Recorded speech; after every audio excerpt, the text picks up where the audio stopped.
And that's my recipe for roadkill chili. Sounds delicious. Honestly, I would prefer to put some pepper in it. Just a little bit of pepper, maybe with a splash of paprika. Hey, everybody. Welcome to the live show. I am Josh Hayes here with the co-hosts Chuck Manley and Kalene Williams. We're here with James Jakins tonight. It is season 4, episode 13. And we're going to have a really good time tonight. I promise you we're going to have a good time. We had... as always on a Monday night, we were getting set up and I was getting contracts set up for the near future anthology and did no research whatsoever for getting anything set up for the show. And then I'm scrambling to get people on who's co-hosting. Scott's going to die on the couch. He's not really going to die. So fortunately, Chuck and Kalene popped smoke and came on really quick to help me out, and I'm grateful for that. Everybody in the live chat, welcome to the live show. Thank you guys for coming and hang out with us on this Monday night. I'm going to try to pop it out because I kept hearing my voice repeated after I was talking. Like, why is my voice repeated? It's because I'm watching myself, watching myself. I hate it when that happens. Drives me crazy. You just really love your voice, admit it. Yeah, I like hearing it while I'm saying it, but then also hearing it again while I'm talking. It's like a Josh squared with only one Josh. James, welcome to the show.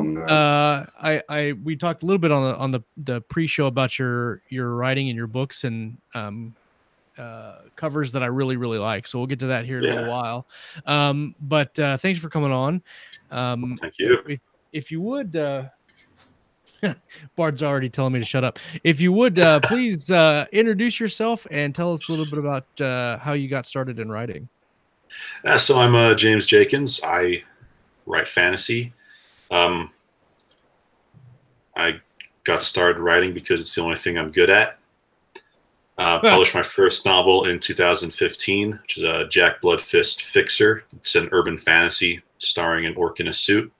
My man. All right. And since then, I'm really... I thought Chuck was going to like this episode. That's right up my alley, man. Orcs are the best, man. As I've got, after that one, I've released 5 other novels, and the sequel to Fixer actually comes out later this month. So that'll be my 6th novel, or 6th book I've released. That the urban fantasy genre is kind of blown up the last couple of years. I mean, like you mentioned, the Dresden Files, and I mean, Chuck's a huge urban fantasy fan. He's written Master of Hounds, which is a phenomenal book, urban fantasy wise. What really draws you to that genre? What makes you want to write there? So Fixer, I actually wrote that one because for years I've been trying to write the big, like, epic fantasy tome, and it wasn't fun anymore. So I wanted to write something that was short, quick, fun, and that's just kind of the one I fell into. It was going to be like a practice novel, I called it. I was going to write just a straight thriller to see if I could figure out pacing and kind of, teach myself a few new tricks. And in the process, I discovered Jack, who's the orc protagonist, and I just fell in love with his voice and just realized I really just liked writing that kind of story. So it's kind of an accident more than anything.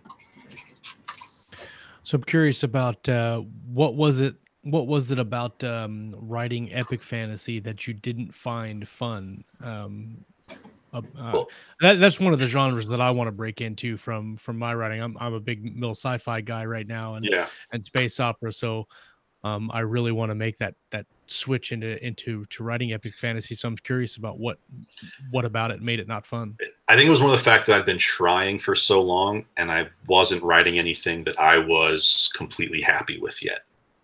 I don't think I'd grown as a writer enough to actually handle something that big in scope.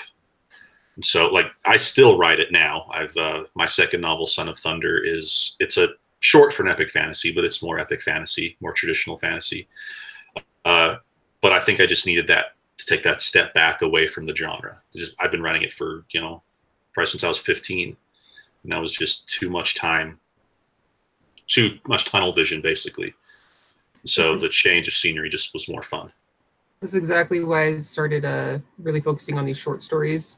for that exact same reason. I needed to kind of like clear your head, you know, get back into the fun, quick pace of it, and then dive back in later. Yeah, I mean, they call it epic fantasy for a reason. A lot of people think it's just because the books are big and, you know, and all this. But the other side of the coin from the reader, though, is they're a phenomenal, just the world building, I think, for a real, I mean, if you're really going to do an epic fantasy, I think you actually have to have a book nobody sees. It's just your notes on the setting so that you know more than the reader knows, you know. That alone can take months and months and months to get it right before you actually latch onto some characters and tell a story in that setting. So it's a massive undertaking. I've been playing with it myself a little bit lately, and I just had forgotten exactly how much work it actually is.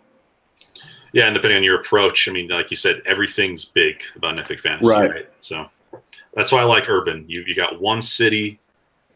Usually it's first person. So you got one protagonist. You got that dark hero walking down the mean streets, you know, with his wand and his sword or whatever. Yeah, it's just easier to stay focused, you know. And also, usually it's a first-person voice too, and those characters I find are just easier. Once I get that voice in my head and I get a feeling for that character, it's almost like I'm an actor in a role, you know, and I'm just writing in that guy's head space, and those seem to go so much faster than like third person or something with the more complicated kind of stuff. So yeah, I totally see what you're saying about the epic thing, man. With the protagonist being an orc, I'm curious about his voice and what drew you to that. Kind of the same way that the genre was an accident, so is kind of the fact that he was an orc. I'd been pitching some ideas with a buddy of mine. It's like, hey, I have this idea, this idea, this idea. It's like, and then I got this idea for a story with goblins in it. I didn't say what the story was. I just said it had goblins. I was like, I like that idea. If you make the goblins the good guys. So when I started writing Fixer, my the choice I made was that all like the traditional fantasy races that are usually the bad guys would be the heroes. So orc was the obvious choice for the protagonist. Then we got a diner run by goblins, and there's a drow detective, and then the villain is a paladin of justice. So I just tried to flip everything as much as I could. Oh, did you actually use drow? I like the name drow, and I say drow, after the Forgotten Realms version. I mean, well, that's more what the character. No, it's more that the character's like he's an orc, but he's also a bit of a nerd. So he's like, she's an elf, she's black, and she's obviously a drow. It's not the silver hair. It's not dressed. Okay. Well, I just they just throw the word out. So yeah, I just wondered how close to the quote unquote source material you stuck and got away with it. That's what I just used the word once or twice. Because I always thought it would be fun to take like Faerun, the Forgotten Realms, and then jump it ahead like 5,000 years, turn it into a modern day setting. You know, that'd be kind of cool. But anyway, I'm sorry, I digress. You're fine. You know, I just bought the second book in that series. The Dark Elf series. Yeah, maybe that's what it is. Icewind Dale trilogy. It's one of them. There's so many of them. Homecoming is the first trilogy. It was the Driz Exile, Legend of Driz, the second book. Yeah. Okay. Yeah. Because I've never read any of R.A. Salvatore. I read the first book and I thought it was really good. I've read buckets and buckets of. I'm finishing John Scalzi's The Collapsing Empire right now, and then I'm gonna move on to that one, which is really good if you haven't read it. Hey Corvo, this is the only guy I wish I could figure out who is in the live chat. We need to have a mission to figure out who Corvo is. Like somebody call the NSA to figure out who Corvo is. He's always here. We need to figure out who he is. Hey Bill, hey Ken. If you guys have questions, throw them up in the live chat. I know Ellen says that I have a ridiculously big head on her TV, and I apologize for that. And then she sent me a picture of her ruler showing me I have a ridiculously big head. That's awesome. I apologize for my big head. Your ridiculously big head. Yeah, my ridiculous big. It's mostly the headphones and the hat. I think that's like expanding the circumference of my. Whatever you gotta tell yourself, man. Yeah. So whatever this guy. you gotta get through the day. Yeah. So with your epic fantasy and the orc as a main character, you mentioned his voice, and so what about his voice do you like, and is it just an orc as a hero that's painted as an orc, or do you take the whole like I am an orc with orc feelings and orc traditions and all that and kind of bundle all that up into one character? So thinking about the voice that I like, I'll start there. Like I said before, this was meant to be a practice novel. I was never actually planning on releasing it. So don't judge me too harshly for this, but Jack is really just me sans filter. And that just made writing the book so refreshing, so fun, you know. Yeah. As like I got to the second and third draft, I tweaked it a little bit, so we're not as alike as some people might think. But in that first draft, we definitely were. But as far as like how he behaves, how he is an orc, something I was very like one of the, I don't want to say deeper, one of the themes that I went for with the book was one of immigrants, because it's about these orcs that are torn from another world and they're planted in the U.S. I'm from a family of immigrants. I was 6 years old when my family moved to the States. So Jack was kind of, I took that thing. So it's, his heritage is one type of belief system, but this environment he grows up in is very much human and American.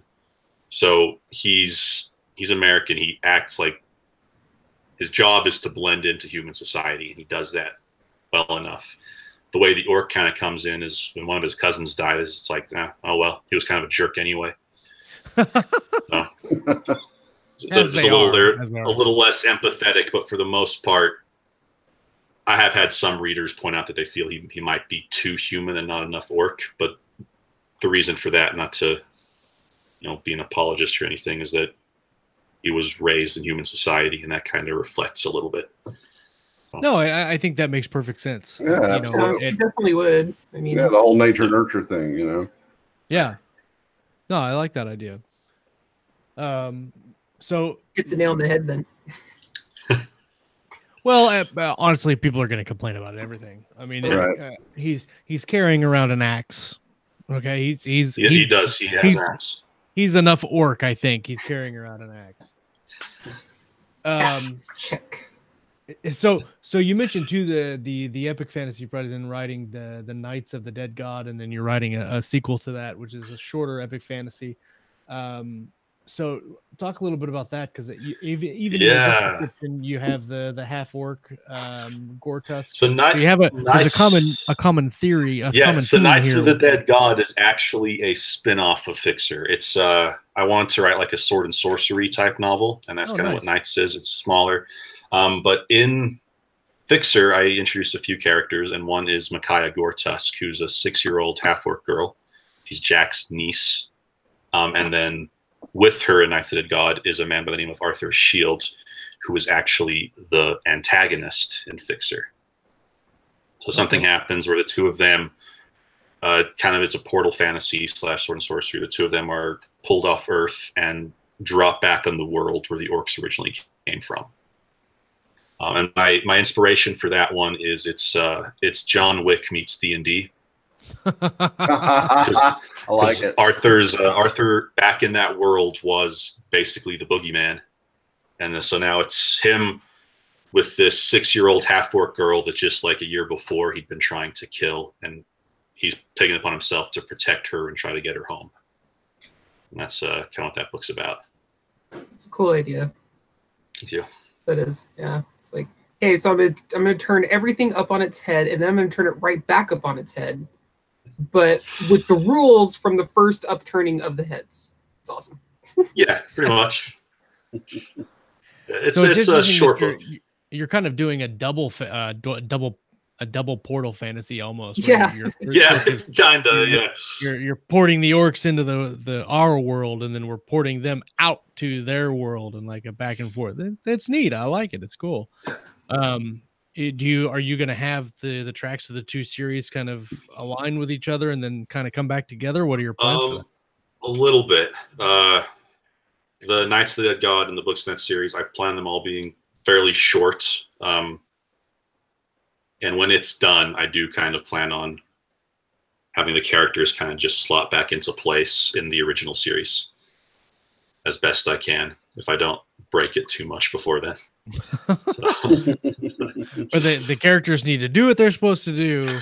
Yeah, the whole time, so we don't screw this up. The plan is that I'm going by Narnia rules, and that time doesn't work the same way. So by the end of the Knights of the Dead God series, Micaiah is, an adult, and she's able to kind of just step in as a kind of a secondary hero with her Uncle Jack. It's my plan, but I might kill them off before the series over. I don't know. Kill them all. That's what I say. Kill them all. So out of the, as far as urban fantasy goes, I mean, who do you read? What are your influences? Because it sounds to me, I don't know if you're familiar with Ari Marmel and his Jack Oberon, or no, excuse me, it's Nick Oberon is the character, and he's like a fae in the 30s, Yeah, I've seen that one. I haven't read it. I really want to. I read the first two. They're really pretty good. Yeah.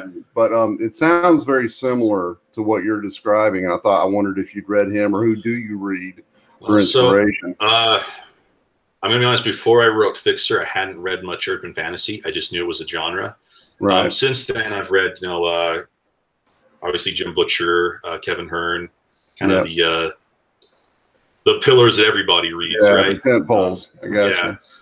But I haven't really strayed too far into the genre. So for all I know, I could be derivative of somebody without realizing it. I think it's impossible not to be. Yeah. I mean, at this point, but I just wondered, because like I said, it sounded like you may have read Marmel there because of the description you were giving. And then honestly, I think if you go back, if you're interested in doing more reading, you can go back. I remember in the 80s, I read this thing called The Incarnations of Immortality by Piers Anthony. And it was basically, what if all the immortal concepts that we have, like death, time, love, fate, all this stuff, what if those were just jobs that people got selected for? And each one of the books was somebody getting that job and going, oh shit, I gotta be death now, Those are pretty cool. Is that the one? Is Death a taxi driver in that series? No, the book was called On a Pale Horse. Okay. And, I think he drove like a sports car or something. I can't remember. It was, I was a teenager. Yeah, I was a teenager when I read that. So that was a long time ago. I've heard of On a Pale Horse though. So yeah, I have to add that to my list. But yeah, man, just that was back before the reading list. Yes, it was, Josh. It was. it was when desktop computers were just becoming a thing. That was when I had my Tandy 1000. and my 5 1/4 drives. I used to. That's how long I've been writing. I've been writing short stories on 5 1/4 floppy disks. Okay, I got you beat. I wrote a short story on a magnetic cassette tape memory system on a TRS-80 from Radio Shack in about 1984, I think it was. Yeah, that's legit. I don't have to top that. I can't top that. Get off my lawn. Get off my lawn. I love when Papa Chuck comes on. Y'all are crazy. So, did you? I mean, you obviously you like orcs as your protagonist, and you have you mentioned earlier that you have the kind of a holy paladin as your antagonist. Yeah. Is that something where I was curious when you said that? Is the hero villain type? Is it just kind of a name swap? Or like where the villain is kind of the villain of their own story, like they're never really the villain of their own story, they're the hero of their own story, or is the paladin actually a bad thing for the story universe, and the orc is doing something to prevent that? So, like I said, the antagonist in Fixer, he has his redemption arc, but in Fixer, no, he's very much the villain. He might think what he's doing is right. His God ordered him to do it, so of course he sees himself in the right, but the stuff he's doing isn't very nice. So, I mean, of course, if you change the camera, change the POV, of course, that could change how people read the story. But No, I'm always interested in that because I like being able to look at. I can't remember if we talked about this last episode or not. We talked about heroes and villains and being able to have like really good, plausible motivations for both. Mhm. And like we were talking, it was last week as we were talking with CCKK. We were talking about how a lot of times the protagonist will have this huge buildup and this huge motivational arc of this is why I'm doing what I'm doing, and then the villain is just doing it because he's crazy or he wants a lot of money, and so you don't get that kind of a build up. You don't get that empathetic viewpoint for the villain. No, I definitely like my villain to have a valid reason for doing what he's doing. Like the big premise in Fixer is that the reason the orcs had to come to Earth is because Jack's dad was this like infamous bandit, and he had a bounty on his head, and it was deserved. And then he and some of the other orcs go and try to rob from the god's temple, and that's why the paladin's chasing him. Is because the way he sees it, they're these heretic monsters. So it might not be the most valid reason for genocide, but he's okay with it. But I was just gonna say, I mean, that's the beauty of having that villain where you can, or not, I say villain, but antagonist that, from his perspective, he's justified. That's a good bad guy, quote unquote bad guy. Cause like you said, every character is the hero of their own story. Exactly. Unless something is just completely over the top, like, 1930s pulp bad guy twisting the mustache kind of thing. Unless you're trying to do that, all of your antagonists should have some sort of self-perceived motivation and justification for whatever they're trying to do.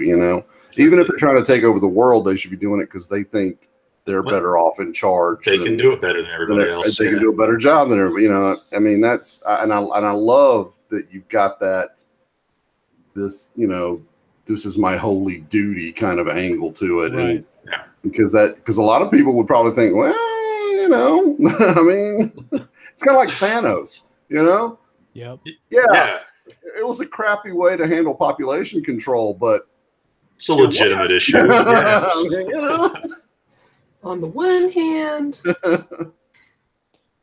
I really like the this, and I've said it before, but I really like the fact that they set out on that story to write the Thanos as having a hero's journey. Yeah, and that's a really neat. It's a really good trick because I don't think the ending would have worked if they hadn't done that. Oh no, it definitely would not have worked. So let's talk about the show sponsor. I finally found it for this week. It's an audiobook. It is the first book in the Order of the Centurion series, which is a Galaxy's Edge series by Jason Anspach and Nick Cole. It is a spinoff of their Galaxy's Edge main series. And these books are standalone books that focus around basically what the legionnaire version of the Medal of Honor is, which is the Order of the Centurion. And so there's 2 books out right now in the series. It's Order of the Centurion and then Iron Wolves by Jonathan Yanez. Richard Fox has got a story coming up in it. I've got a story coming up in it. And Scott will have one, I think, sometime down the road. But the first book is Order of the Centurion by Jason Anspach. A price paid in blood. The Order of the Centurion is the highest award that can be bestowed upon an individual serving in or with the Legion. When such an individual displays exceptional valor in an action against an enemy force, an uncommon loyalty and devotion to the Legion and its legionnaires, refusing to abandon post, mission, or brothers, even unto death, the Legion dutifully recognizes such courage with this award. Tired of sitting out the war on Psydon in a mobile office lab, Legion Lieutenant Washam agrees to undertake a covert and unsanctioned mission with a band of Republic Recon Marines. Inserted deep behind enemy lines, the strike force uncovers a surprise key to ending a bitter war. Now they must navigate a hostile jungle teeming with murderous alien rebels, pushing themselves to the limit of their abilities to get this vital intel to Legion Command if they can survive that long. The Order of the Centurion is an all-new series of standalone military science fiction thrillers set in the Galaxy's Edge universe, ranging from the Savage Wars to the arrival of the Black Fleet. Each book features the legendary heroes of the Legion who forgot nothing in their earning of the Legion's highest honor. That's Order of the Centurion. I'm going to put the link in the live chat. What's it? Order of the Centurion. Tell me what it is. Thank you. Josh looks like a mighty stallion sideways. Thanks, Corvo. I appreciate that. I do. I forgot to change my perspective, my camera, because I'm cool like that. All right. Here's the link in the live chat for the audiobook. You can also get it free if you sign up for a trial. The link will be in the show notes as well. For Audible, you get 2 free books now if you sign up for Audible. And if you do that through the link on our show and the podcast, you'll do me a solid. Hi, James. How are you? Man, there's a lot of stuff going on in the live chat today. What is going on over here with you crazy people? Let's see. Anything happening?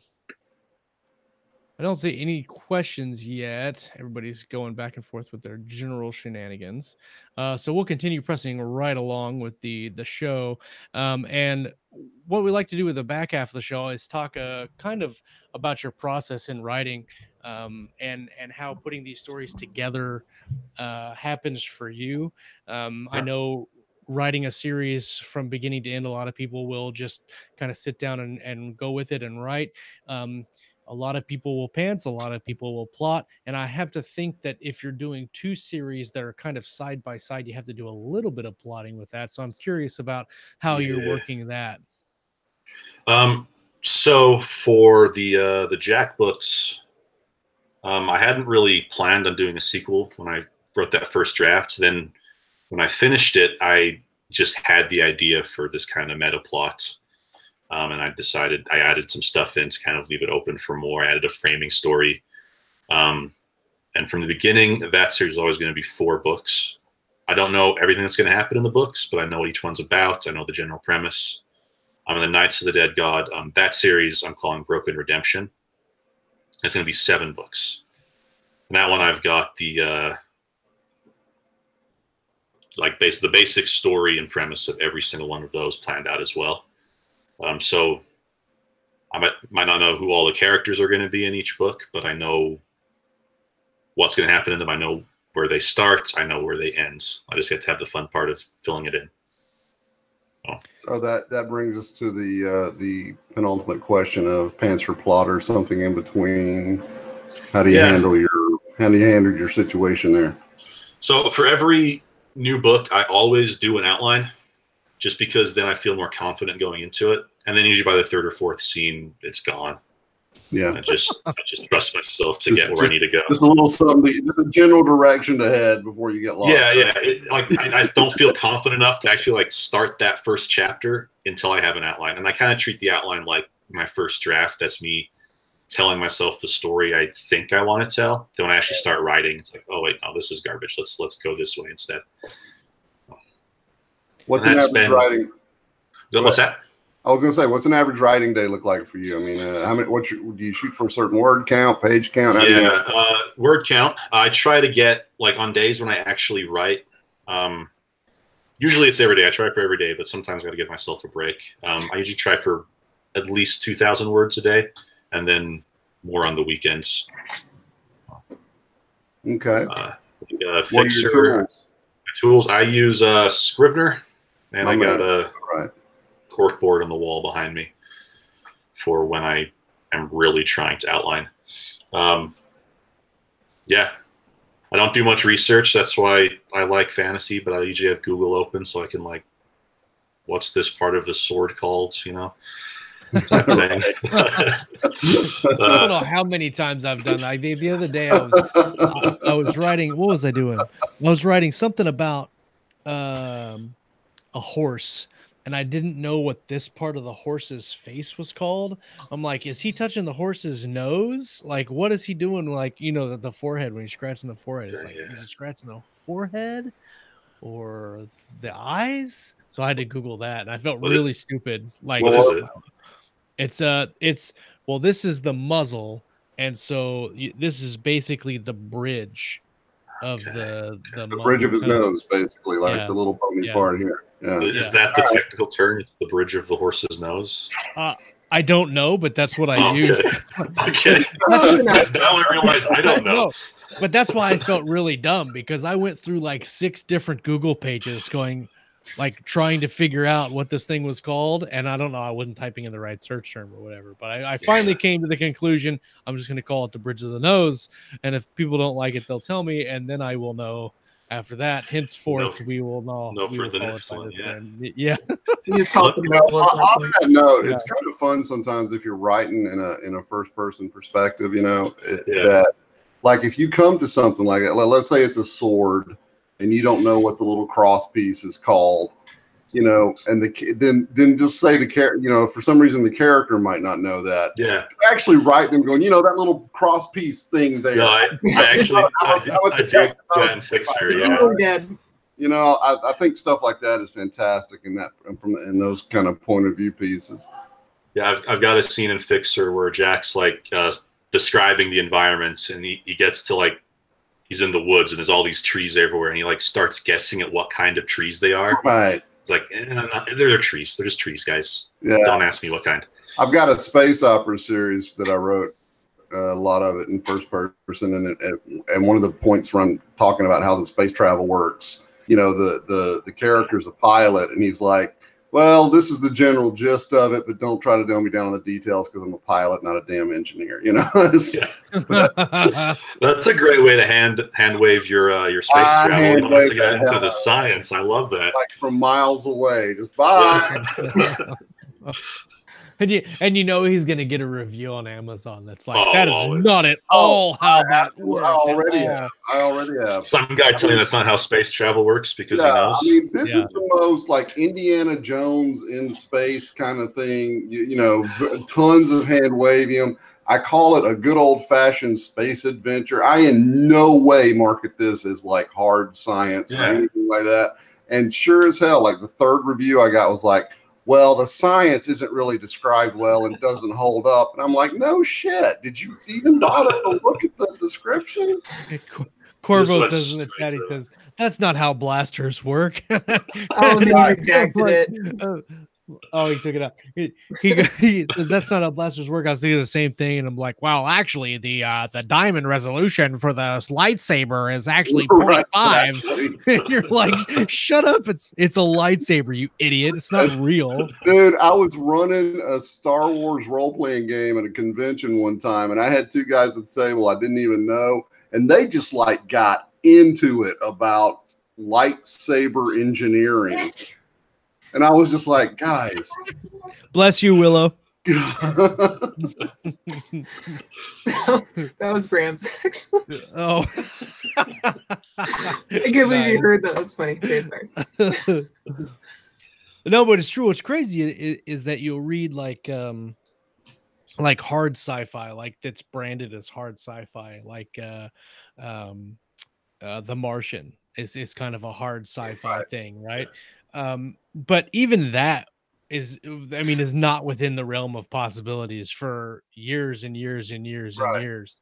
And the likelihood of somebody surviving all of that shit on Mars is like 0 to none. And you still have people that are like, the math on the fact we can't really get to Mars yet. Can't get to Mars. Right? But that like, alone is taking a lot of license.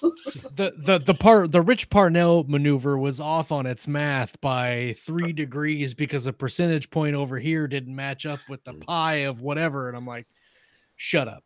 Just enjoy the damn show. That's why I was never really a fan of, like, I mean, I read Asimov and Heinlein and those guys back in the day, but I think Pornell, but I was never a big fan of the really hard science fiction because it felt too much like I was reading a textbook. You know, it was, I mean, I appreciate the intelligence and the planning that went into doing that. I mean, it takes a lot of, you got to know your shit to make that work as a story.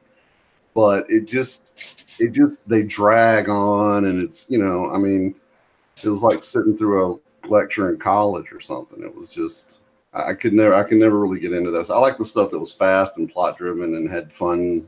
It had to be fun, and I never found the hard sci-fi stuff to be very fun. I'm curious about your fantasy, and like I said, I want to get into writing fantasy probably sometime next year. But like for the authors that are reading now or that are writing books now, I mean, there's a whole bunch of old fantasy that everybody's like, oh, you've got to read Robert Jordan and Tolkien, and I've never read the Lord of the Rings. I'm never going to read the Lord of the Rings. You've seen the movies, you're okay. Yeah, exactly. You get the gist. I get it. I get it. So what are like now your inspirations for fantasy, or your favorite authors for fantasy? What are you reading? So as a kid, like you mentioned, Robert Jordan, that was my introduction to fantasy. Well, I shouldn't say introduction. My introduction was actually Ursula Le Guin. But I went from that to Robert Jordan. Like when I was 13, my cousin gave me The Eye of the World, and that was, you know, a good decade or so of my life was sunk into those books. So that's just a part of my writing DNA was Jordan. But as far as like newer writers go, I do read a fair bit of Brandon Sanderson, who's kind of like this generation's Robert Jordan, I guess. I really like he just made him so happy. He just like his whole Monday is just like. Let's just take a minute. I still haven't made my way to a Brandon Sanderson. You book. Shut your mouth. And it's ruined. I was trying to have a moment. You did. I might not allow a moment. Sorry, man.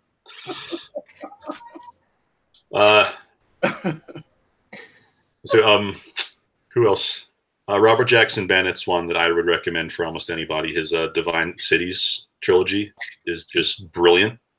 And I like those as well because they're written in present tense, which a lot of people don't like. But what was the name again? Robert Jackson Bennett, The Divine Cities. Starts with City of Stairs. They're some of the best books I've read, and or at least some of my favorites in the last few years. And then all-time favorite would be Terry Pratchett. Oh, yeah. I've never read any of his stuff, man. That guy was a genius. I'm serious. Brilliant. I mean, he could have written a hard sci-fi if he wanted to and made the science work, but instead he wrote funny fantasy novels. Yeah, well, he was a master of satire. Yeah. I mean, really, nobody did satire better than him in his time. Maybe that's why I haven't read him, because I don't like satire. Well, it's not that I don't like satire. It's just that because I love comedy movies. I love like Spaceballs and like Mel Gibson movies. Those are some of my favorite stuff. And like Hitchhiker's Guide to the Galaxy. I love that. But I don't know, man. When I think of like epic fantasy, and I think of like, I don't know, Sanderson or Game of Thrones, and it's like this really serious, like kind of like straightforward deal. So I hear what you're saying. The thing is, well, one of the brilliant things about the Discworld series is that you could pick up really any book. They're all completely standalone. That being said, you need to get yourself a copy of Guards. Yes. Because as a law enforcement professional, I think you would appreciate that book. Oh yeah. It's Guards. It's the first of the City Watch novels. Yes. That was the first one I read, actually, and like oh man, that's good stuff. It's great. In the dedication, he dedicates it to the guys who usually die in the first 5 minutes of any action movie. Yep. Because they're the heroes in this one. Yeah, he was a great one, man, for sure. So I have Guards pulled up. I'll look at it. Sorry, Kalene, go ahead. That's okay. What was I asking? Who is your favorite secondary character to ask because I'm officially, it's my favorite question ever on all of the shows. And You're being Scott tonight. So Yes. favorite secondary character of my characters or just ever? No, write. your favorite secondary character that you love to write. Favorite secondary character. Oh man. Sometimes I love my secondary characters more than the primary. That's why we ask this, because it's fantastic. I think it would be Detective Danelle Halderson from my Jack Bloodfist novels. She's the elf detective. And she's just this really kind of grumpy, never really happy with the world, and always puts Jack in his place type character. She doesn't take shit from anybody, and it's really fun to write that. But she's also, she's secretly a really nice person. She just hides it really well. I think she's my favorite to write. It's funny that your favorite secondary character is the one that also picks on your main character. Yeah. It's just fun to do. Yeah. Well, Corbo wants to know, do you keep any notebooks or journals for your ideas? yeah, I got like a whole, I shouldn't say a whole shelf, but at least a good half shelf of just notebooks. I have more notebooks than I need, but I'm always buying more and start writing stuff down. If I don't have a notebook on me, I have like a note app on my phone. And at least once a day, I'm adding something to that. I'm always observing, always listening to stupid things people say and trying to make a story idea out of it. Yeah, ideas are everywhere, right? You Yeah. just got to pay attention. Yeah. I really got to start writing those down at work.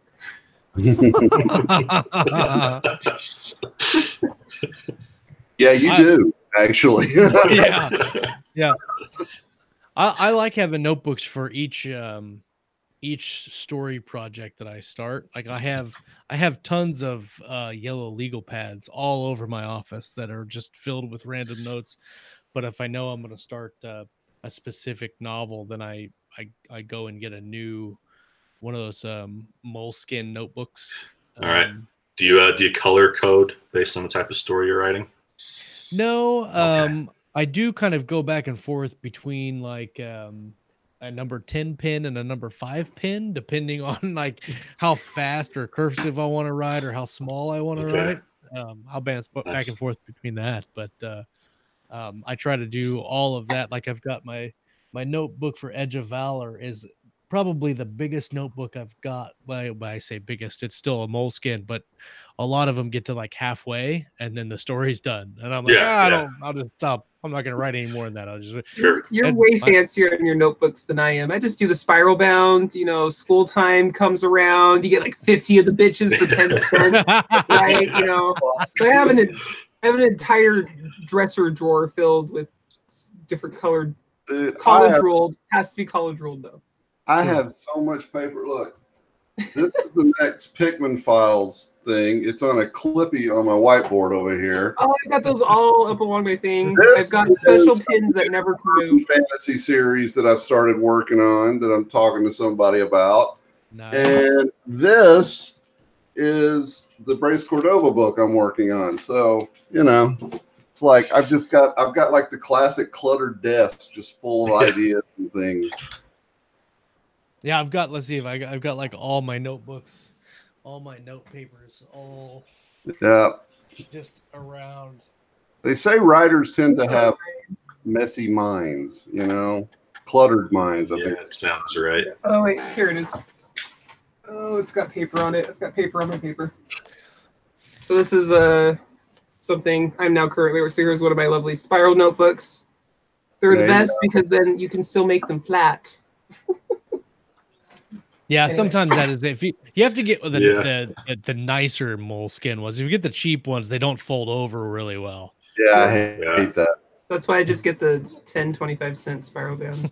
So I'm just gonna, rip paper. It's a really good idea with the clip thing, though. My wife has a whole bunch of those clips in her office. I might have to go steal some because I've got like 3 pages that are just Terra Nova 4 notes that I just wrote randomly on a page because I didn't have my notebook, and now I don't know where to put them. Dude, I come you up with just like get napkins from restaurants. Something will occur to me, and I'll be like, "Oh, let me write that down," and stuff. So you just get like a whole bunch of these. I don't know if you can see them. I got a bunch of them. Yeah. You pop one of the tops up, and then you just hang it on your corkboard. That's what I do. Well, it's curious because I like that's how I like to outline is to start with some handwritten notes, and you mentioned that you do have notebooks. So is that how you start your process? Is to go from that's like computer or my first one is so like Fixer. I haven't done another one like this one yet. Every process kind of changed, but Fixer, I had a 3-day weekend off work, and I just sat down and I watched every dumb thriller action movie I could find on Netflix. And I had a notebook, and I like that trope. Don't like that trope. And I just wrote everything down. Watch Bright? Huh? Did you watch Bright? It wasn't out yet. Ah, okay. I did it first. Bam. There you go, man. They copied you. Yeah, and so by the end of that 3-day period of just binge watching, I didn't fill the notebook, but I got a good chunk of notes in there. And then I went from that. I took those notes and turned it into an outline in Scrivener.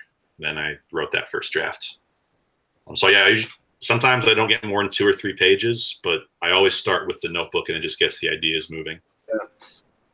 Yeah. You got to turn on the faucet somehow, right? Yeah, prime that pump. Usually we cover this at the beginning of the interview, but I just realized that we might not have covered it, or I might not have asked the question, which if that's the case, then it's Chuck's fault. But what, like you have 4 or 5 novellas / novella novels published. What got you into writing? Like, what made you want to start to tell these stories? Man, so I decided I wanted to be a writer in the 4th grade, maybe 5th grade. I think it was just an excuse for the teachers to like shove us in a room and keep us quiet. So they stuck us in the computer lab and said, "Write a story."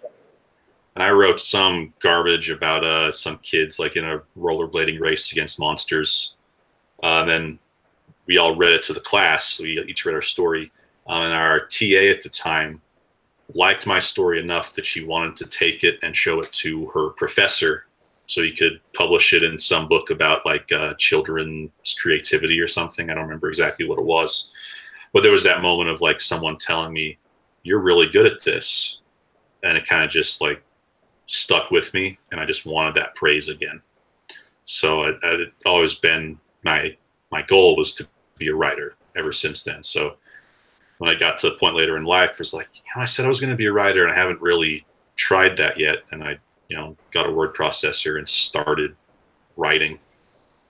Yeah, it's just been the only thing I've really wanted to do with my life. So that's why I do it. And I can relate. I have a similar story myself. That's it's amazing how something happening to you that young, it just kind of sticks with you, right? Yeah. And it just kind of sets you on those paths like that. So I get it. Sure.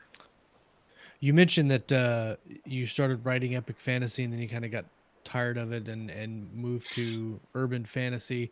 Have you always kind of been in the fantasy realm, or have you ventured into doing science fiction or space opera or any of those other genres? So it's always been fantasy for me. I do really want to write like a space opera. I could never do hard sci-fi. I have an idea for a like a cyberpunk story that I've been mulling on for a while. That might be one of my next projects I work on.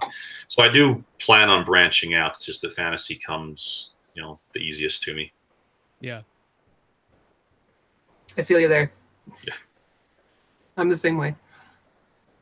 I really like the thing about fantasy is that for the most part, most of fantasy are really heavily character driven most of the time, whereas a lot of like in science fiction, not all the time, but a lot of times you'll get science fiction, middle sci-fi or space opera that's really heavily plot driven.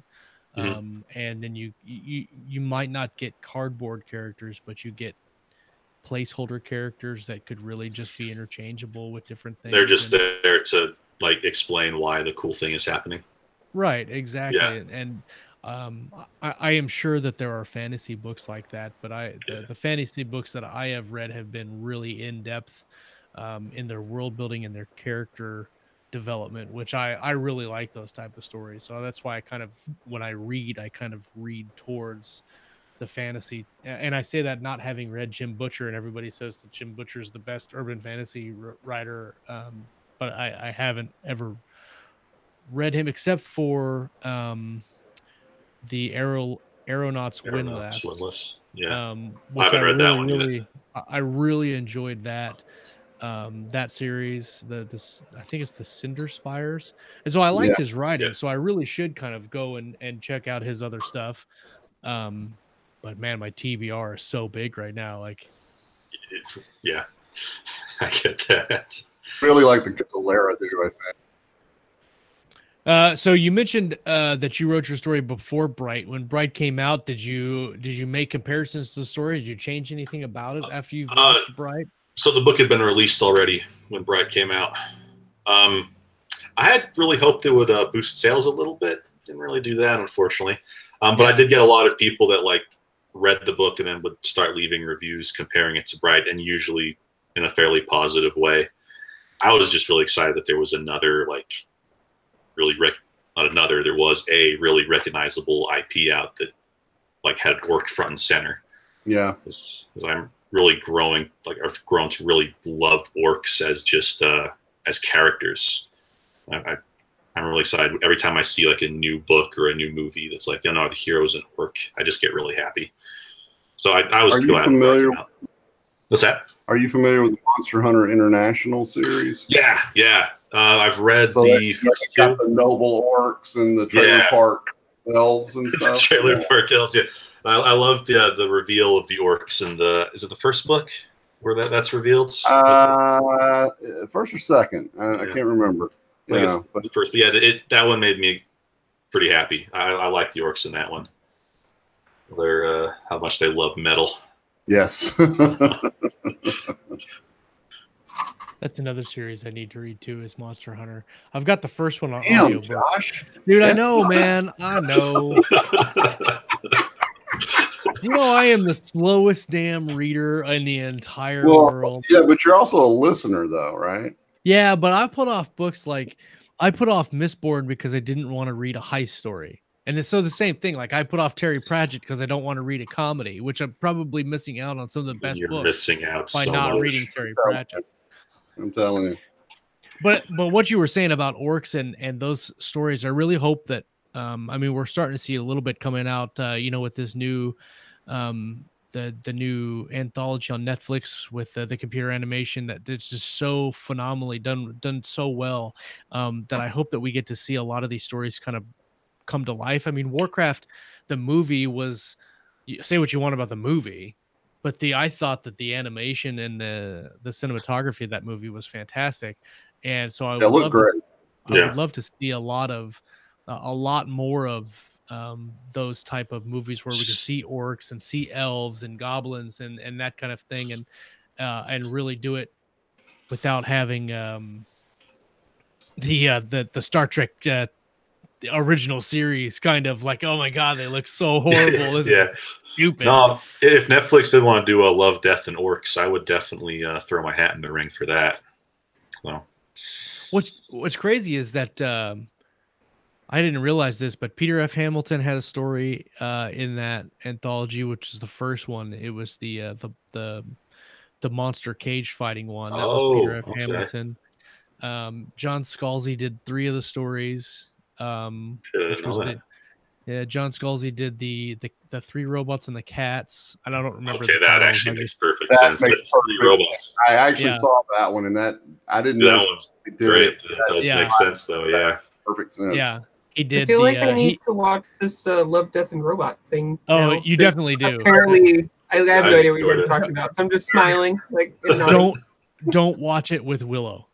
No, watch it by yourself. Do not watch it with Willow. Yeah. Okay. But the yogurt one was Scalzi. Of course. Okay. Yeah. What was the last one that was Scalzi? No, I'm drawing a blank. But then Marco Cluse did the Lucky 13, which I knew as soon as it started, I was like, this is Marco Cluse, and I had to wait till the end to see. But Marco Cluse did Lucky 13. He also did the werewolf one with the soldiers in the desert. Yeah, yeah. And if you look, the animation with Lucky 13 was just, it blew my mind. I was like, man, this is so great. Like, we need to have these like series movies done like this, and I'd watch them all day long.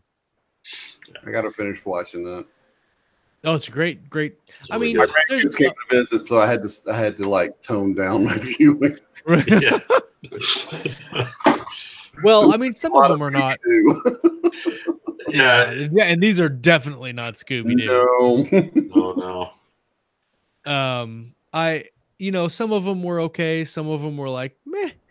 But just like a lot of them, I looked at just the animation and the production value for what it was. And I'm like, man, this is really amazing. And everybody is always complaining about all of these repeats in Hollywood, especially right now, where you're doing all of these. What I think is hilarious, everybody keeps saying these live action remakes of movies, but they're not. Like Lion King is not a live action remake of Lion King. It's still computer animation, people. It's just not hand drawn anymore. Right. With Beauty and the Beast and Aladdin now and all that, like there's so many opportunities out there to do new stories that no one wants to take the financial risks to do these stories because it is a lot of money.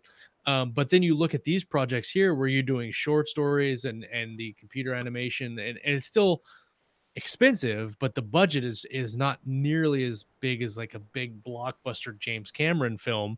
And I think they're really, by not focusing on the new stories that are coming out and like the different formats that you could produce the stories in, I think they're missing out on a lot of. I mean, look at did you guys see the new Spider-Man movie, the Into the Spider-Verse? I loved it. Yeah, I love that movie. I just watched that Sunday with my kids, and I remember there was some controversy that came out with it when the movie first trailered, and I remember thinking, yeah, Spider-Man's never been black. Like, what's going on here? But then as you get into the show and you watch it, and you're like, oh, this is great. Like, there's a Spider-Man, there's a fucking Spider-Man pig. Like, all of those things showed up in the comics at one point in time. Yeah, like I think Spider-Man's around since the 60s or something. Yeah. Although I don't remember divorced, middle-aged, beer belly Spider-Man. Yeah, apparently he's 616 Peter Parker though.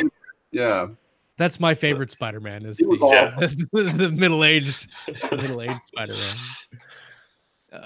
Anyway, but the animation on that was fantastic. I love the presentation. And it was a fantastic story too. Oh yeah. That was really, because I went to see it with my son, and I was kind of expecting, all right, Spider-Man, flashy animation. Right. It's just going to be a bunch of action sequences just sort of strung together.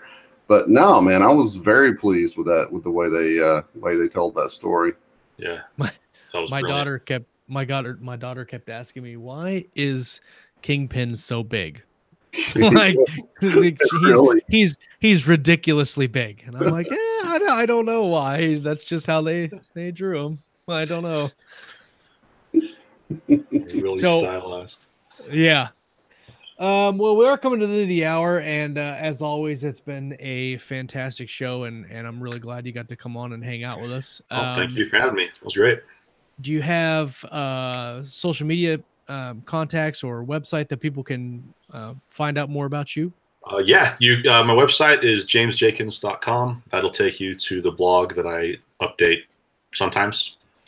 I'm on Facebook, James Jakins Author, or on Twitter at Bethteva, which is BETHTEVA, or just Google me. After the Australian cricket player, I'll pop up.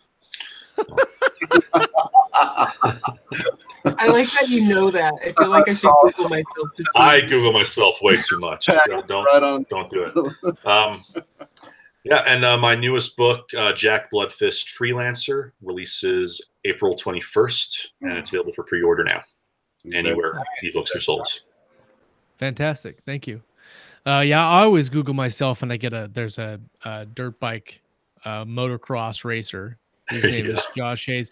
And every time you Google Josh Hayes, you'll get like an entire page of this guy riding a motorcycle. And every time I do it, I like just sit there and flip him off like all because it's not like you get like 20 pictures of this guy and then one of me like down here in the corner, like, no, you get all of him. You don't ever see me, and it's ridiculous. And I believe that I should be in the first page of Google. So I'm super excited. You Google me, and I freaking have one of those sidebar Kalene Williams author here on my book things. Nice.